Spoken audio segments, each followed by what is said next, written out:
सालों से पेरेंट्स की इंक्वायरी बहुत ज्यादा बढ़ गई है। ये समझ लीजिए कि 20 to 30 इंक्वायरीज पर डे आती हैं ऑल ओवर इंडिया से, जिसमें पेरेंट्स जानना चाहते हैं कि उनके बच्चे किस तरीके की मूवमेंट कर रहे हैं, कहाँ उठ बैठ रहे हैं, कॉलेज के बाद वो कहाँ जाते हैं। लेकिन सवाल उठता है कि आखिर बड़े शहरों में माता पिता को अपने बच्चों की जासूसी करवाने की जरूरत क्यों पड़ने लगी है? क्या 16 साल की उम्र तक आते आते वाकई बच्चों के कदम बहकने लगते हैं? क्या जिनकी उन्हें ना तो कानूनी तौर पर और ना ही सामाजिक तौर पर इजाजत मिली है? दिल्ली में 11वीं क्लास के छात्र के अपने स्कूल की तीसरी मंजिल से कूदने की घटना में हर माता पिता के लिए एक बड़ी चेतावनी छिपी हुई है। 11वीं में पढ़ने वाले छात्र के बैग से शराब की बोतल पकड़े जाने के बाद वो इतना घबरा गया कि वो स्कूल बिल्डिंग की तीसरी मंजिल से कूद गया और बुरी तरह घायल होने के बाद जिंदगी और मौत से जूझ रहा है। हाल ही में बड़े शहरों के बच्चों के बारे में एसोचैम की एक सर्वे रिपोर्ट आई थी जो काफी चौंकाने वाली थी। इस रिपोर्ट में 15 साल से 19 साल तक के लड़के लड़कियों के बीच किए गए सर्वे के नतीजे काफी सनसनीखेज हैं। सर्वे के मुताबिक 12वीं में पढ़ने वाले 45% छात्र अच्छी खासी शराब पीने लगे हैं। एक महीने में कम से कम 5 या 6 बार तो ये बच्चे शराब जरूर पीते हैं। शराब पीने वाले लड़के लड़कियों में दिल्ली एनसीआर सबसे आगे है और दूसरे नंबर पर मुंबई के टीनेजर्स का नंबर आता है। स्कूलों में पढ़ने वाले बच्चों में शराब की बढ़ती लत की वजह से दिल्ली मुंबई जैसे शहरों में माता पिता अपने ही बेटे बेटियों का स्टिंग ऑपरेशन कराने लगे हैं। लेकिन सवाल उठता है कि क्या जासूसों की खुफिया निगाहें बेटे काफी हैं? रोज 10 से 20 माता पिता अपने बच्चों की जासूसी करवाने आ रहे हैं। दिल्ली की एक बड़ी detective company adder private limited ने इस साल करीब 100 लड़के और लड़कियों की जासूसी की।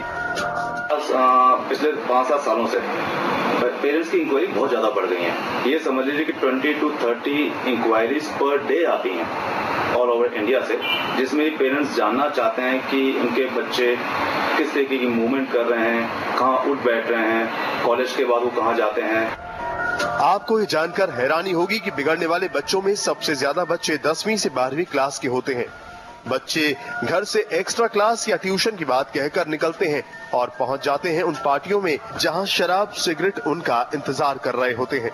कभी कभी इन पार्टियों में 16-17 साल के लड़के लड़कियां वो काम करने लगते से लेकर 12th क्लास के जो स्टूडेंट्स हैं बहुत ज्यादा ड्रिंक करने लगते हैं और खासकर वीकेंड तो उन्होंने पार्टीज अरेंज करनी शुरू कर दी हैं, जिसके अंदर जब उनको मौका मिलता है ड्रिंक्स करते हैं, स्मोकिंग करते हैं, बहुत जरूरत से ज्यादा करते हैं, जो कि फ्यूचर में उनके लिए बहुत ज्यादा प्रॉब्लम्स आ सकती है। तो इसलिए पेरेंट्स हमेशा यही जानना चाहते हैं कि उनके बच्चे किसी क्रिमिनल एक्टिविटी में तो इन्वॉल्व नहीं हो रहे हैं, किसी ऐसी सोसाइटी में तो नहीं बैठ रहे हैं जहाँ पे ड्रग्स लिए जाते हों, कहीं सेक्सुअल कहते हैं ज्यादा इंटीमेसी इस तरीके की इन्वॉल्वमेंट तो बच्चों की नहीं बढ़ गई है, क्योंकि हमारे देश के अंदर अवेयरनेस नहीं है।